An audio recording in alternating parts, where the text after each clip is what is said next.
Kuna mtu mmoja aliandika, alisema dunia inahitaji zaidi ya muonekano.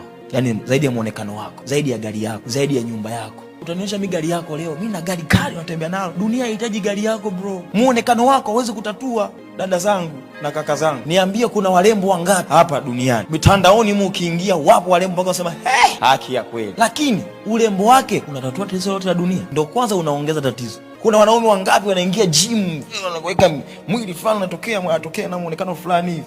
Lakini je, muonekano wake unatatua tatizo? Dunia ina matatizo mazito ambayo ama tatizo unahitaji wewe uyatatue. Gari yako haiwezi kutatua, muonekano wako hauwezi kutatua. Sasa wote tukiwa na mindset moja ya kumtaka Mungu, hii dunia inapinduka hii pinduka. Yani sisi ndio tunakuwa tunaiongoza.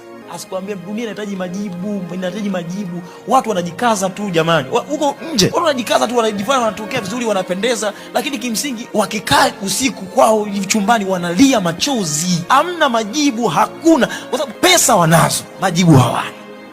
Wanakuja kugundua kwamba pesa nalo sio jibu. Kuna watu wanaishi hawalali, hawezi kulala. Yani yeye hawezi kulala, inabidi anywe pombe ili asilale. Na ana hela na ana maisha. Anahitaji nini huyo mtu nafikiri? Anamhitaji Yesu.